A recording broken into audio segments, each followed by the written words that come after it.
Hello friends, रेडिफाई books पर आप सभी का स्वागत है। आज हम बात करने वाले हैं focus on what matters by Darius Foroux book के बारे में। हर सुबह सूरज की पहली किरण के साथ जब हम उठते हैं तो हमारे दिमाग में बहुत सारी चीजें घूम रही होती हैं। आज का काम, लोगों की एक्सपेक्टेशंस, सोशल मीडिया पर क्या पोस्ट किया जाए, किसका रिप्लाई करना है, ऑफिस में क्या होगा, घर के लोग क्या सोचेंगे, ये सब मिलकर एक ऐसा मेंटल प्रेशर बना देते हैं जो हमारे पूरे दिन का मूड बिगाड़ सकता है। लेकिन अगर हम एक चीज समझ लें तो हमारी जिंदगी थोड़ी आसान हो सकती है, और वो चीज है डिकोटोमी ऑफ कंट्रोल, यानी कि क्या चीज हमारे कंट्रोल में है और क्या नहीं। स्टोइक फिलॉसफी, जो कि बहुत पुराने जमाने के सोचने का तरीका है, यही सिखाती है कि पीस और हैप्पीनेस तब पॉसिबल होती है जब हम सिर्फ उन चीजों पर ध्यान देते हैं जो हमारे कंट्रोल में है, बाकी सब चीजों को लेट गो करना सीखते हैं। इस कॉन्सेप्ट को समझाने के लिए डारियस फोरू ने अपनी किताब की शुरुआत ही इसी थॉट से की है। उन्होंने इसे बहुत ही मॉडर्न और रिलेटेबल एग्जाम्पल से समझाया है जो आज के हर इंसान को कनेक्ट करता है। सोचिए, आप सोशल मीडिया पर कोई फोटो डालते हैं। अब आप पूरी उम्मीद रखते हैं कि लोग लाइक करेंगे, अच्छे कमेंट्स देंगे। लेकिन अगर किसी ने कुछ बुरा कह दिया या फिर लोगों ने इग्नोर कर दिया तो आपको कैसा फील होता है? Sad, angry, demotivated. लेकिन थोड़ा रुकिए और सोचिए, क्या दूसरों के रिएक्शन आपके कंट्रोल में है? नहीं ना। आपके कंट्रोल में सिर्फ ये था कि आपने क्या फोटो डाली, किस इंटेंशन से डाली, और आप खुद उसके बारे में क्या सोचते हैं। बाकी सब लोगों की सोच, उनका टाइम, उनकी फीलिंग्स, ये सब एक्सटर्नल है। और जब हम इन चीजों से अपने पीस को जोड़ देते हैं तो हम अपनी खुशी खुद ही दूसरों के हाथों में दे देते हैं। फोरू बताते हैं कि अगर हमें इनर पीस चाहिए तो हमें यह समझना होगा कि हमें सिर्फ अपने एक्शंस पर फोकस करना है, उनके रिजल्ट्स पर नहीं। मतलब अगर आप किसी जॉब इंटरव्यू के लिए प्रिपरेशन कर रहे हैं तो आपका फोकस सिर्फ इस बात पर होना चाहिए कि आपने अच्छे से तैयारी की या नहीं, आपने ऑनेस्टली एफर्ट किया या नहीं, जॉब मिलती है या नहीं वो आपके हाथ में नहीं है। कंपनी की जरूरत, बाकी कैंडिडेट्स का लेवल, इंटरव्यूअर का मूड, ये सब ऐसे फैक्टर्स हैं जो अनकंट्रोलेबल है। हम अक्सर इसी वजह से परेशान होते हैं कि हम चीजों को कंट्रोल करना चाहते हैं जो कभी हमारे हाथ में थी ही नहीं। किसी ने रिप्लाई नहीं किया, किसी ने इग्नोर कर दिया, प्रमोशन नहीं मिला, बारिश हो गई, ट्रैफिक लग गया। इन सब चीजों को लेकर हम अननेसेसरीली अपसेट हो जाते हैं। लेकिन अगर हम स्टोइक्स की तरह सोचें तो हम समझ सकते हैं कि हमारी एनर्जी सिर्फ उन्हीं चीजों पर लगनी चाहिए जो हम बदल सकते हैं। ये फिलॉसफी सिर्फ बड़े बड़े डिसीजंस में नहीं, छोटे छोटे डेली सिचुएशंस में भी बहुत काम आती है। जैसे कि किसी ने आपकी बात काट दी, या आपके काम की तारीफ नहीं की, या किसी ने गलत तरीके से ट्रीट किया। इन सब में आप सिर्फ एक चीज कंट्रोल कर सकते हैं, और वो है आपकी रिएक्शन। आप गुस्सा करेंगे या काल्मली हैंडल करेंगे, ये पूरी तरह आपके हाथ में है। फोरू इस बात को बहुत ही सिंपल वर्ड्स में कहते हैं कि हम हर दिन दो तरह की चीजों का सामना करते हैं, कंट्रोलेबल और अनकंट्रोलेबल। और अगर हम ये हैबिट बना ले कि हम हर सिचुएशन में सबसे पहले ये पहचाने कि ये किस कैटेगरी की चीज है, तो हमारा रिएक्शन और माइंडसेट दोनों काफी बेहतर हो सकते हैं। अगर कोई चीज अनकंट्रोलेबल है तो उस पर एनर्जी वेस्ट करने का मतलब है कि हम खुद को अननेसेसरी स्ट्रेस दे रहे हैं। सोचिए, अगर आप किसी इवेंट में जा रहे हैं और रास्ते में बारिश शुरू हो गई। अब आप अपसेट हो सकते हैं, कंप्लेन कर सकते हैं, या फिर आप काल्मली अम्ब्रेला निकाल सकते हैं और एंजॉय कर सकते हैं। ये सिंपल एग्जाम्पल दिखाता है कि कैसे हमारा पर्सपेक्टिव है। और रास्ते में बारिश शुरू हो गई। अब आप अपसेट हो सकते हैं, कंप्लेन कर सकते हैं, या फिर आप काल्मली अम्ब्रेला निकाल सकते हैं और एंजॉय कर सकते हैं। ये सिंपल एग्जाम्पल दिखाता है कि कैसे हमारा पर्सपेक्टिव, हमारा एक्सपीरियंस डिसाइड करता है। फोरू का मानना है कि माइंडसेट ही वो लेंस है जिससे हम दुनिया को देखते हैं, और डिकोटोमी ऑफ कंट्रोल हमें एक क्लियर लेंस देता है। कभी कभी हम सोचते हैं कि दूसरों को बदलना पॉसिबल है, लेकिन सच्चाई यह है कि किसी को बदलना आपके कंट्रोल में नहीं है। आप सिर्फ अपनी बाउंड्रीज बना सकते हैं, अपनी एक्सपेक्टेशंस क्लियर रख सकते हैं और खुद को उस तरह से बिहेव करने के लिए ट्रेन कर सकते हैं जैसे आप चाहते हैं कि दूसरों से आपको रिस्पेक्ट मिले। जब आप खुद को बदलते हैं तो इनडायरेक्टली सिचुएशंस भी आपके फेवर में आने लगती है। एक और इंटरेस्टिंग बात यह है कि जब आप सिर्फ अपने कंट्रोलेबल एक्शंस पर फोकस करते हैं तो आपके अंदर एक अलग ही कॉन्फिडेंस आने लगता है, क्योंकि तब आप हर रिजल्ट को एक लर्निंग अपॉर्चुनिटी की तरह देखने लगते हैं, ना कि फेलियर की तरह। फोरू बताते हैं कि जब उन्होंने ये कॉन्सेप्ट समझा तब उन्हें एहसास हुआ कि बेहद सी चीजों से डरना बेकार था, जैसे कि रिजेक्शन, क्रिटिसिज्म या अनसर्टेनिटी, क्योंकि वो सब उनके कंट्रोल में थी नहीं तो डरने का कोई मतलब नहीं था। करियर अनसर्टेनिटी आजकल हर किसी को फेस करनी पड़ती है। कोई जॉब चला जाता है, कोई सैलरी से खुश नहीं है, किसी को अपने काम में पर्पस नहीं मिल रहा।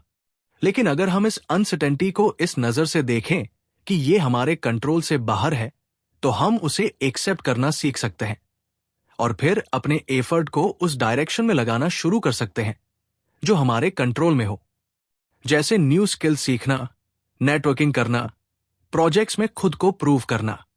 इसी तरह से सोशल मीडिया का प्रेशर, किसी और की जिंदगी देखकर खुद को कम समझना।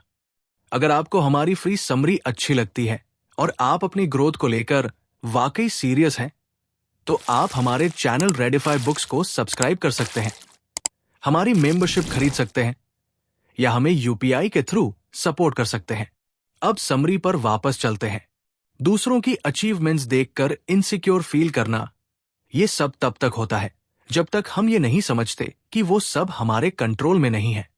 हम बस अपनी लाइफ ऑनेस्टली जी सकते हैं, और जब हम खुद के एक्शन, हैबिट्स और थॉट्स पर फोकस करते हैं तो कंपैरिजन खुद ही फेड हो जाता है। फोरो कहते हैं कि जब आप समझ जाते हैं कि पीस तब पॉसिबल है जब आप कंट्रोल छोड़ना सीखते हैं, तब आपकी जिंदगी एक अलग ही डायरेक्शन में चलने लगती है। आप ज्यादा रिलैक्स्ड, फोकस्ड और प्रेजेंट हो जाते हैं, क्योंकि अब आप हर मोमेंट को एक्सेप्टेंस के साथ जीते हैं, ना कि रेजिस्टेंस के साथ। ये कॉन्सेप्ट हमें सिखाता है कि स्ट्रेस को हैंडल करने का सबसे आसान तरीका है डिटैच फ्रॉम आउटकम और अटैच टू प्रोसेस। जब हम प्रोसेस पर ध्यान देते हैं तो हम ग्रो करते हैं, सीखते हैं और मेच्योर होते हैं, और यही रियल सक्सेस है। हर दिन जब आप किसी सिचुएशन का सामना करें तो बस एक सिंपल सवाल खुद से पूछिए, क्या ये मेरे कंट्रोल में है? अगर हाँ तो एक्शन लीजिए, अगर नहीं तो लेट इट गो। धीरे धीरे ये प्रैक्टिस आपकी आदत बन जाएगी और आपकी लाइफ में क्लैरिटी और काल्मनेस आ जाएगी। इस तरह स्टोइक फिलॉसफी और डारियस फोरो की सिंपल येट पावरफुल एक्सप्लेनेशन हमें एक ऐसा माइंडसेट देती है जो आज के तेज और कंफ्यूज वर्ल्ड में बहुत जरूरी है। पीस जो हम बाहर ढूंढते हैं वो अंदर से आती है, और उसका रास्ता यही है कंट्रोल को समझना और उसे सही तरीके से अप्लाई करना। अगर आप ये फिलॉसफी अपनाते हैं तो शायद प्रॉब्लम्स खत्म नहीं होंगी, लेकिन उनका असर जरूर कम हो जाएगा, और यही तो हम सब चाहते हैं, एक पीसफुल, क्लियर और फुलफिलिंग लाइफ। रेडिफाई बुक्स पर हम यही चाहते हैं कि आप अपनी जिंदगी को बेहतर बना सकें। प्रॉब्लम्स खत्म नहीं होंगी, लेकिन उनका असर जरूर कम हो जाएगा, और यही तो हम सब चाहते हैं, एक पीसफुल, क्लियर और फुलफिलिंग लाइफ। रेडिफाई बुक्स पर हम यही चाहते हैं कि आप अपनी जिंदगी को बेहतर बना सकें। अगर आप इस मिशन में हमारे साथ हैं तो इस वीडियो को अभी लाइक करें और चैनल को सब्सक्राइब जरूर करें। जब हम जिंदगी के बारे में गहराई से सोचते हैं तो हमें एहसास होता है कि बहुत सारी परेशानियां हमारे बाहर नहीं, हमारे अंदर से आती है। हम खुद को लेकर बहुत कुछ सोचते हैं, बार बार सोचते हैं, डरते हैं, खुद को प्रूव करने की कोशिश करते हैं, लोगों से वैलिडेशन मांगते हैं, और फिर भी खुद से कभी खुश नहीं हो पाते। इन्हीं इमोशंस और थॉट्स को समझने का एक तरीका है स्लो डाउन करना, बैठकर अपने मन से बात करना, यानी एक तरह का सेल्फ मेडिटेशन। और यही काम करती है वह चिट्ठियां, हर एक लेटर जैसे एक छोटा सा मेडिटेशन हो। इस किताब में हर लेटर 2 से 4 पेज की होती है, लेकिन उसके अंदर जो बात कही जाती है वो सीधे दिल और दिमाग तक पहुंचती है। हर लेटर किसी एक खास थीम पर बेस्ट होती है, जैसे fear overthinking, comparison, chasing, validation या फिर लेटिंग गो। और क्योंकि ये छोटी छोटी रिफ्लेक्शन होती है, इसलिए इन्हें पढ़ना आसान होता है और बार बार पढ़ने का मन करता है। ऐसा लगता है जैसे कोई अपना दोस्त हमें समझा रहा हो, या शायद हम खुद अपने दिल की बातों को कागज पर पढ़ रहे हो। हर लेटर एक सवाल उठाती है और फिर धीरे धीरे उस सवाल का जवाब ढूंढती है, लेकिन वह जवाब हमें खुद के अंदर ही मिलता है। जैसे कि एक लेटर में फियर की बात होती है। हम सभी किसी ना किसी डर से जूझ रहे होते हैं। कभी फेलियर का डर, कभी रिजेक्शन का, कभी अकेले रह जाने का। लेकिन इस लेटर में बताया गया है कि डर को अवॉइड करने से ज्यादा इंपॉर्टेंट है उसको समझना और उसका सामना करना। ये डर हमें कुछ सिखाने आया है, ना कि हमें रोकने। जब हम डर के साथ बैठते हैं, उसे पूछते हैं कि तू मुझे क्या दिखाना चाहता है, तो हमें क्लैरिटी मिलने लगती है। फिर एक दूसरी लेटर में ओवरथिंकिंग की बात होती है। ये बहुत रिलेटेबल है, क्योंकि हम सब किसी ना किसी बात को बार बार सोचते हैं। किसी ने कुछ कह दिया, कोई सिचुएशन वैसी नहीं रही जैसी हमने सोची थी, या फिर हम फ्यूचर को लेकर एंग्सियस हो जाते हैं। ये लेटर हमें सिखाती है कि सोचते रहना सॉल्यूशन नहीं लाता, बल्कि और कंफ्यूजन क्रिएट करता है। जब हम ओवरथिंकिंग में फंस जाते हैं, तो हम प्रेजेंट मोमेंट से डिस्कनेक्ट हो जाते हैं। ये लेटर हमें ग्राउंडेड होने का तरीका सिखाती है। ब्रीथ करो, पॉज करो और ट्रस्ट करो कि जो होना है वो होगा। हर चीज को बार बार एनालाइज करने की जरूरत नहीं होती। एक और पावरफुल लेटर होती है वैलिडेशन के बारे में। हम सब किसी ना किसी तरह से लोगों से अप्रूवल चाहते हैं, चाहे वो सोशल मीडिया पर लाइक्स हो या रियल लाइफ में तारीफें। हम अपनी वर्थ को दूसरों के रिएक्शन से मेजर करने लगते हैं। लेकिन ये लेटर एक जेंटल रिमाइंडर देती है कि हमारी वैल्यू पहले से है, हमें उसे साबित करने की जरूरत नहीं है। जब हम दूसरों की नजरों में परफेक्ट बनने की कोशिश करते हैं, तो हम खुद से दूर हो जाते हैं। लेकिन जब हम खुद से जुड़ते हैं, तो वैलिडेशन की जरूरत धीरे धीरे कम होने लगती है। ये लेटर पढ़कर ऐसा लगता है जैसे किसी ने हमारे दिल की बात कह दी हो। इन लेटर्स की सबसे खूबसूरत बात यह है कि ये बहुत सिंपल भाषा में लिखी गई है। ऐसा नहीं लगता कि कोई बहुत हेवी फिलॉसफी पढ़ रहे हैं, बल्कि ऐसा लगता है जैसे एक दोस्त ने हमें एक ऑनेस्ट चिट्ठी लिखी है, जो हमें सच के थोड़े करीब ले जा रही है। हर लाइन में एक ऑनेस्टी होती है, एक सॉफ्टनेस होती है, और शायद इसीलिए ये लेटर्स इतनी कनेक्ट करती है। हर लेटर के बाद मन करता है कि थोड़ा रुकें, सोचें और उस थॉट को अपने अंदर अब्जॉर्ब करें। ये लेटर्स कोई क्विक फिक्स या मोटिवेशन स्पीच नहीं है।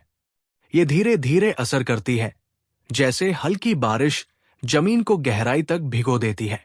इन्हें पढ़ते हुए लगता है कि हमें हर आंसर अभी नहीं चाहिए। बस हमें यह जानना है कि हम अकेले नहीं हैं और हम धीरे धीरे ग्रो कर सकते हैं। इस फॉर्मेट की एक खास बात यह है कि यह रिपीटेबल है।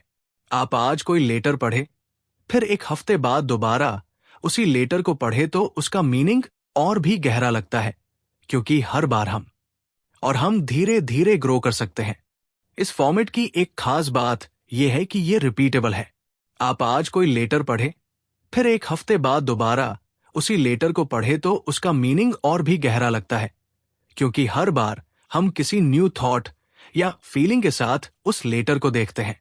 जैसे कि मेडिटेशन में हम रोज वही ब्रेथ ऑब्जर्व करते हैं, लेकिन हर दिन उसका एक्सपीरियंस अलग होता है, वैसे ही ये लेटर्स भी हर बार नए मीनिंग ले आती है।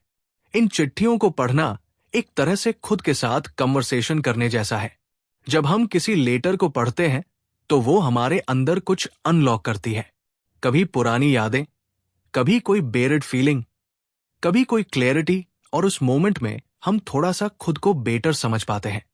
और शायद यही सबसे बड़ा गिफ्ट है, खुद से जुड़ने की एबिलिटी।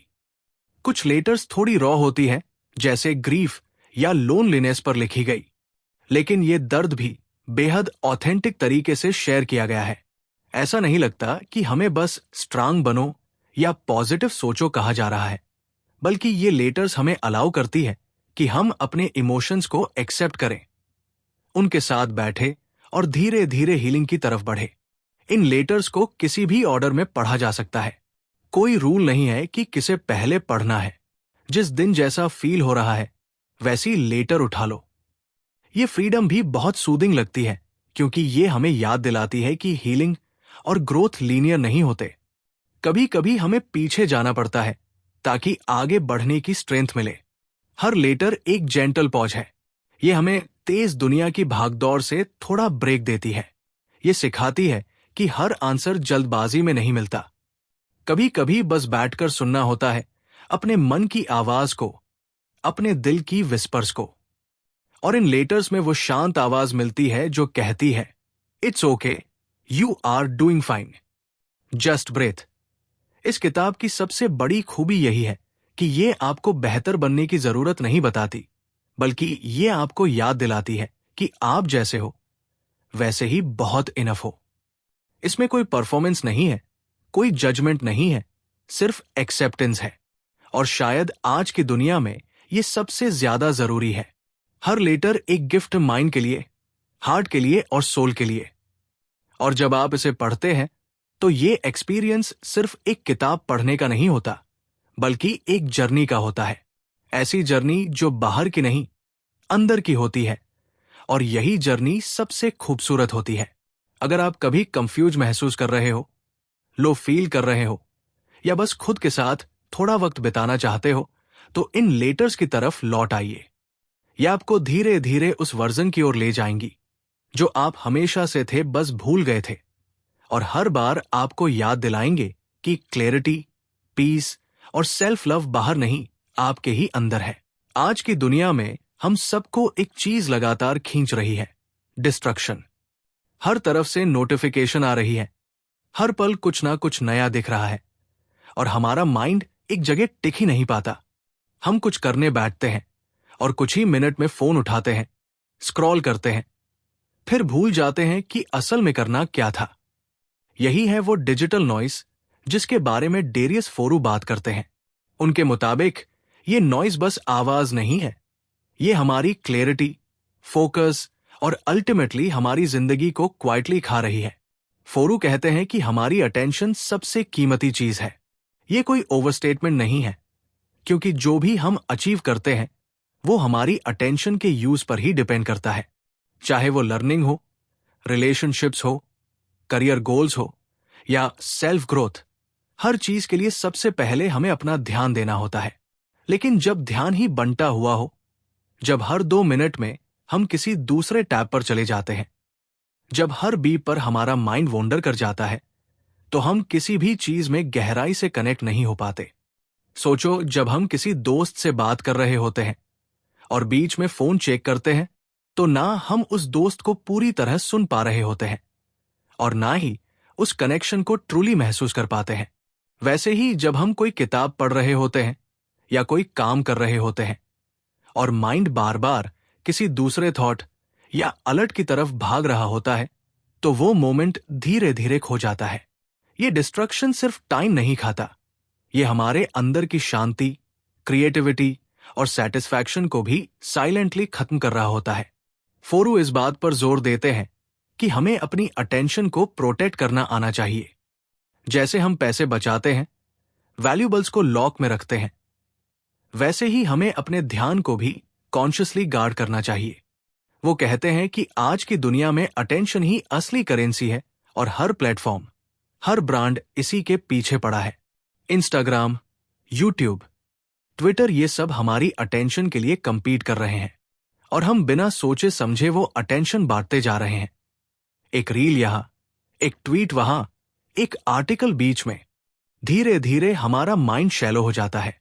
हम सब कुछ जानने की कोशिश करते हैं, लेकिन कुछ भी गहराई से नहीं समझ पाते। इस डिजिटल डिस्टर्बेशन की कॉस्ट बहुत सटल होती है, इसलिए हम उसे तुरंत महसूस नहीं करते। लेकिन जब दिन खत्म होता है और हम सोचते हैं कि हमने क्या किया, तो लगता है कि कुछ भी पूरा नहीं हुआ। और यही सबसे बड़ा नुकसान है, half done work, scattered thoughts और परपेचुअल डिसैटिस्फैक्शन। फोरू कहते हैं कि इस साइकिल को तोड़ने का पहला स्टेप है अवेयरनेस। हमें यह समझना होगा कि क्या डिस्टर्ब कर रहा है और क्यों। एक पावरफुल पॉइंट जो वो बताते हैं वो है डिस्टर्बेशन की जड़ बोर्डम नहीं बल्कि डिस्कंफर्ट है। हम अनकंफर्टेबल इमोशन से बचने के लिए डिस्टर्बेशन की तरफ भागते हैं।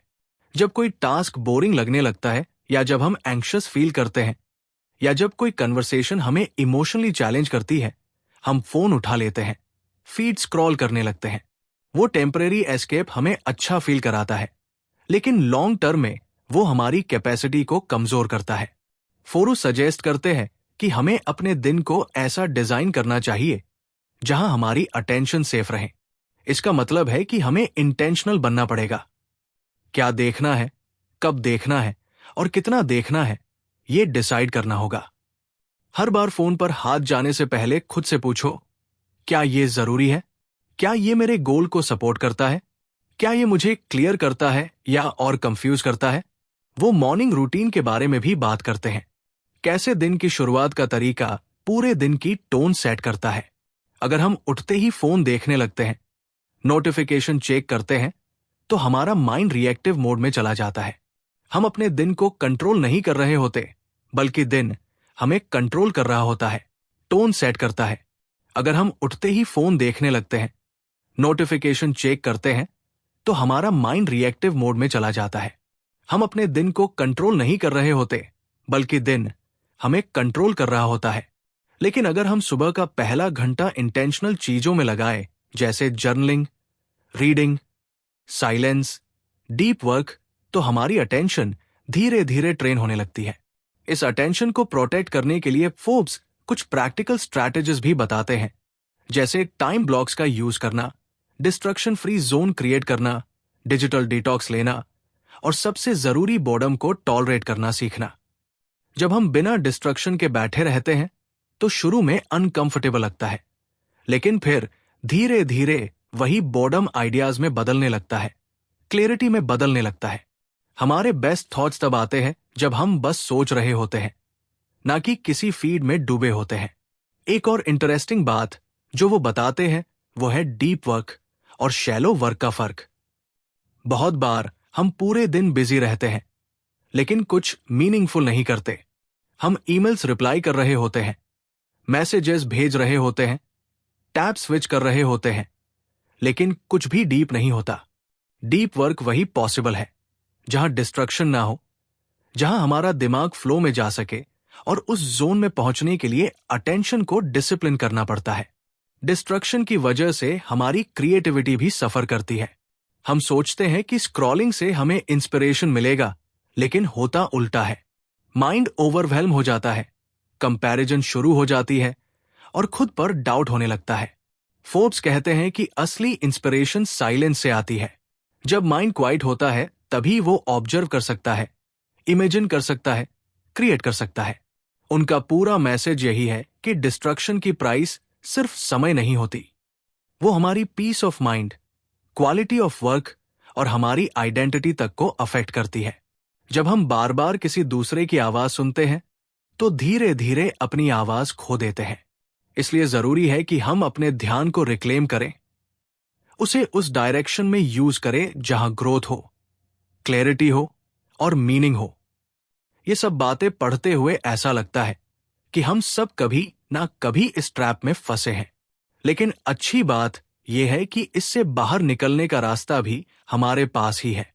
बस हमें थोड़ा सा अवेयरनेस, थोड़ा सा कॉरेज और थोड़ा सा स्ट्रक्चर चाहिए। हम सब अपने दिन को ऐसे डिजाइन कर सकते हैं जहां नॉइस कम हो और पर्पस ज्यादा। जब हम अपनी अटेंशन की वैल्यू समझने लगते हैं तो हम ऑटोमेटिकली सिलेक्टिव बन जाते हैं। हम हर चीज को इंपॉर्टेंस देना बंद कर देते हैं और उन्हीं चीजों को चुनते हैं जो हमारे लिए रियल में मैटर करती है। और यही ध्यान से जीने की शुरुआत होती है। फोर्ब्स हमें डराते नहीं हैं, वो इंस्पायर करते हैं। उनका अंदाज ऐसा होता है जैसे कोई दोस्त धीरे से कह रहा हो, तू कैपेबल है, बस थोड़ा कॉन्शियस हो जा। और शायद यही बात हमें अंदर तक छूती है। वो हमें सिखाते हैं कि आज की दुनिया में अटेंशन को बचा लेना ही सबसे बड़ी अचीवमेंट है। तो अगली बार जब हम बेवजह फोन उठाए तो बस एक पॉज लें, खुद से पूछे, क्या मैं अपना सबसे कीमती एसेट किसी और को दे रहा हूं? अगर आंसर हाँ है तो चॉइस हमारे पास है, उसे वापस लेने की, उसे सही जगह इन्वेस्ट करने की और डिस्ट्रक्शन के शोर में भी अपनी क्लैरिटी को बचाए रखने की। यही फोर्ब्स का सच्चा मैसेज है। अटेंशन को बचाओ, क्योंकि यही तुम्हारा असली पावर है। इस पावर को अनलॉक करने में रेडिफाई बुक्स आपकी मदद करेगा। इसलिए इस वीडियो को अपने दोस्तों के साथ शेयर करें, ताकि वे भी अपनी अटेंशन को बचा सकें। कई बार हम रात को लेट कर सोचते हैं, काश उस वक्त ये किया होता, काश उस बात को सीरियस लिया होता, काश उस इंसान से खुलकर बात की होती। ऐसे काश ही तो असली रिग्रेट होते हैं। डेरियस फोर्ब्स इस इमोशन को बड़ी सादगी और सच्चाई से समझाते हैं। उनके मुताबिक रिग्रेट सिर्फ इसलिए नहीं आता कि हमसे कोई गलती हो गई, बल्कि इसलिए आता है क्योंकि हमारे एक्शंस हमारे वैल्यूज से मैच नहीं करते।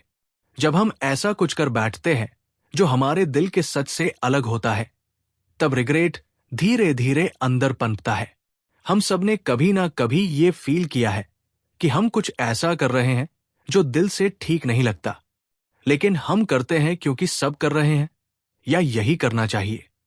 ये छोटी छोटी मिसमैचेस ही बाद में बड़े रिग्रेट में बदल जाती है।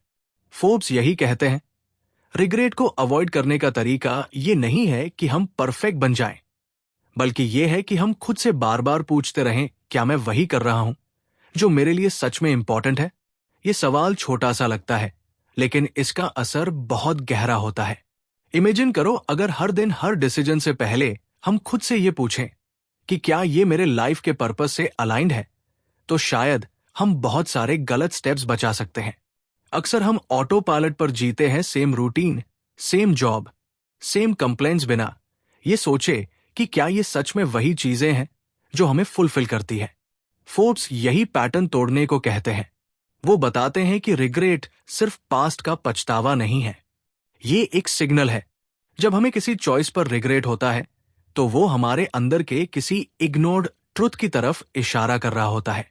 जैसे अगर किसी जॉब को लेकर रिग्रेट हो, तो शायद वो जॉब हमारे पैशन या वैल्यूज से मेल नहीं खा रही थी। अगर किसी रिलेशनशिप को लेकर पछतावा हो, तो शायद हमने अपने इमोशंस को ऑनेस्टली एक्सप्रेस नहीं किया था। रिग्रेट एक फीडबैक है, एक मिरर जो दिखाता है कि हमने कहां खुद से समझौता किया। अब सोचो, अगर हम ये समझ जाएं कि रिग्रेट अवॉइड करने का तरीका यही है कि हम अलाइन रहें, यानी जो सोचे वो बोले और जो बोले वही करें, तो लाइफ में क्लैरिटी खुद ब खुद आने लगती है। फोर्ब्स हमें इंकरेज करते हैं कि हम प्रोएक्टिव बने, यानी पहले से सोचें और डिसाइड करें कि हमारे लिए क्या इंपॉर्टेंट है। सिर्फ तब हम वैल्यूज बेस्ड डिसीजंस ले पाएंगे। वैल्यूज का मतलब सिर्फ बड़े बड़े वर्ड्स नहीं है, ऑनेस्टी, काइंडनेस, ग्रोथ, कॉरेज, बल्कि वो चीजें हैं जो हमारी जिंदगी को मीनिंग देती है। फोर्ब्स कहते हैं कि अगर हम खुद के लिए क्लियर नहीं है कि हमारे वैल्यूज क्या है, तो हम दूसरों के स्टैंडर्ड्स पर जीने लगते हैं, और जब दूसरों के हिसाब से डिसीजंस लेते हैं, तो रिग्रेट ऑलमोस्ट गारंटीड होता है। एक इंटरेस्टिंग बात यह भी है कि कई बार रिग्रेट इमीडिएट नहीं आता। आज हम किसी चीज को कॉम्प्रोमाइज करते हैं और लगता है चलो कोई बात नहीं, लेकिन जैसे जैसे टाइम बीतता है, वही छोटी चीज भारी लगने लगती है। ईयर्स लेटर हम रियलाइज करते हैं कि हमने अपने ड्रीम्स को इग्नोर किया, अपनी आवाज को दबाया, अपनी प्रायोरिटीज को पोस्टपोन किया। फोर्ब्स कहते हैं कि फ्यूचर रिग्रेट से बचने का एक ही तरीका है, प्रेजेंट में कॉन्शियस चॉइस लेना। उनका फोकस इस बात पर भी है कि हमें अपने इमोशंस को जज नहीं करना चाहिए। रिग्रेट को भी हमें एक्सेप्ट करना चाहिए, समझना चाहिए। वो कहते हैं कि रिग्रेट को गिल्ट में बदलना जरूरी नहीं है। इंस्टेड उसे एक गाइड की तरह देखो, जो तुम्हें बताता है कि तुम्हें अब क्या बदलना है। ये शिफ्ट बहुत पावरफुल होता है जब हम रिग्रेट को सेल्फ ब्लेम की जगह सेल्फ ग्रोथ के लिए यूज करते हैं। एक और लेयर जो फोर्ब्स इस डिस्कशन में जोड़ते हैं, वो है टाइम की इंपॉर्टेंस। टाइम वो रिसोर्स है जो सबसे जल्दी खत्म होता है, और रिग्रेट का सबसे बड़ा कारण यही होता है कि हम सोचते हैं मेरे पास और टाइम होता तो। लेकिन सच ये है कि टाइम हमेशा लिमिटेड रहेगा। इसलिए हमें आज ही ये टाइम वो रिसोर्स है जो सबसे जल्दी खत्म होता है, और रिग्रेट का सबसे बड़ा कारण यही होता है कि हम सोचते हैं मेरे पास और टाइम होता तो, लेकिन सच ये है कि टाइम हमेशा लिमिटेड रहेगा। इसलिए हमें आज ही ये क्लैरिटी चाहिए कि हम अपना समय कहाँ इन्वेस्ट कर रहे हैं। क्या वो काम जो हम रोज कर रहे हैं वो हमारे फ्यूचर सेल्फ को प्राउड फील कराएगा? यहां पर फोर्स बार बार ये अर्ज करते हैं कि अपने एक्शंस को कॉन्शियसली ऑब्जर्व करो। क्या हम अपने लाइफ डिसीजंस अपने डर से ड्रिवन होकर ले रहे हैं या अपनी वैल्यूज से? क्या हम वैलिडेशन के लिए किसी और की लाइफ जी रहे हैं या अपनी सच्ची इच्छाओं को फॉलो कर रहे हैं?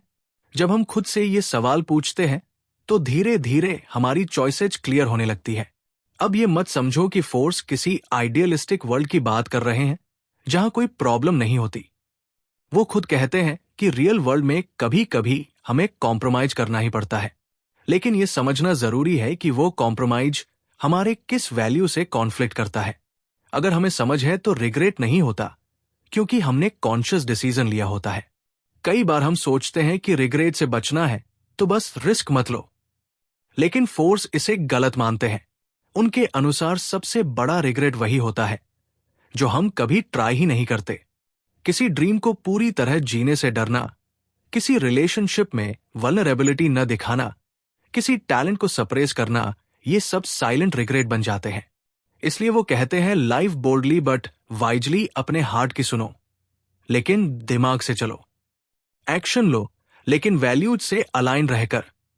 ये सारी बातें बड़ी रियल और रिलेटेबल लगती हैं, क्योंकि हम सब कभी ना कभी उस मोड़ पर होते हैं जहां दो रास्ते होते हैं, एक आसान पर बिना पर्पस वाला और एक मुश्किल लेकिन मीनिंग से भरा हुआ। फोर्स यही कहते हैं चूज द सेकंड वन, क्योंकि वही रिग्रेट फ्री लाइफ की शुरुआत होती है। अगर आप किसी क्रॉसरोड पर हो, किसी कंफ्यूजन में हो कि क्या करना सही है, तो बस एक सवाल खुद से पूछो, क्या ये मेरे लिए सच में मायने रखता है? ये सवाल एक कंपास की तरह है। ये आपको डायरेक्शन देगा जब माइंड कंफ्यूज्ड हो, जब वर्ल्ड लाउड हो, और यही डायरेक्शन आपको उन रिग्रेट से बचाएगी जो दिल में सालों तक चुभते रहते हैं। फोर्स की बातों से यह साफ होता है कि रिग्रेट कोई एनिमी नहीं है, ये एक टीचर है, लेकिन उससे सीखने के लिए हमें सुनना आना चाहिए, रुकना आना चाहिए और पूछना आना चाहिए, क्या मैं वो कर रहा हूं जो मुझे सच में करना चाहिए? अगर हम रोज थोड़ी देर रुककर ये सवाल पूछें तो शायद हमारी जिंदगी रिग्रेट फ्री नहीं तो कम से कम रिग्रेट अवेयर जरूर हो सकती है। आखिर में बात वही है, एक मीनिंगफुल लाइफ जीने के लिए क्लैरिटी चाहिए, करेज चाहिए और कंसिस्टेंसी चाहिए। क्लैरिटी की क्या इंपॉर्टेंट है? करेज उस रास्ते पर चलने की और कंसिस्टेंसी उस ट्रुथ को हर दिन जीने की। और जब ये तीनों मिल जाते हैं तो रिग्रेट की जगह सेटिस्फैक्शन, गिल्ट की जगह ग्रोथ और कंफ्यूजन की जगह पर्पस आ जाता है। यही तो असली विन है, यही फोर्स का मैसेज है। अपने एक्शंस को अपने वैल्यूज से मैच करो और देखो कैसे जिंदगी रिग्रेट से फ्री और मीनिंग से फुल हो जाती है। डर एक ऐसा वर्ड जो सुनते ही दिल थोड़ा सिमट जाता है। हर किसी की जिंदगी में कोई ना कोई डर होता ही है। किसी को फेलियर का डर, किसी को रिजेक्शन का, किसी को अकेलेपन का, तो किसी को बदलाव का। लेकिन दाई और इस डर को कुछ अलग नजर से देखने को कहते हैं। उनके अनुसार डर हमारा दुश्मन नहीं है, बल्कि एक गाइड है, एक सिग्नल जो बताता है कि कहां हमें करेज की जरूरत है। स्टोइक फिलॉसफी भी यही सिखाती है कि डर को खत्म करने की कोशिश मत करो, बल्कि उसे समझो, ऑब्जर्व करो और यूज करो। जब भी हम कोई नया कदम लेने की सोचते हैं तो सबसे पहले जो सामने आता है वो डर ही होता है।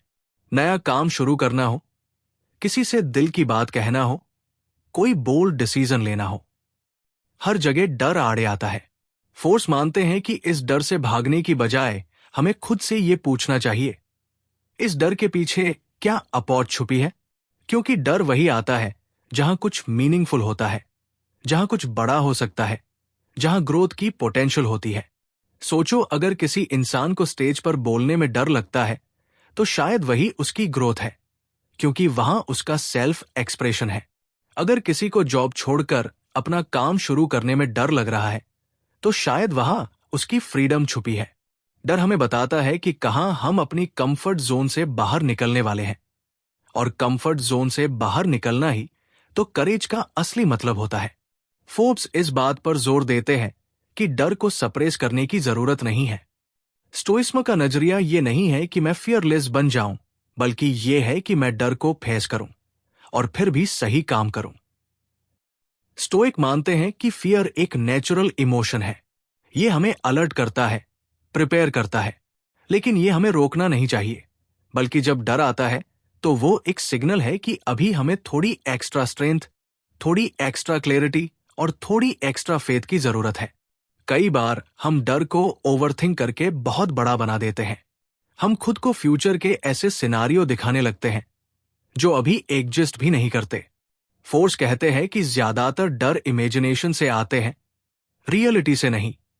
और जब हम ये रिकॉग्नाइज कर लेते हैं कि डर सिर्फ हमारे माइंड में बना हुआ एक थॉट है, तो उस पर पावर कम होने लगती है।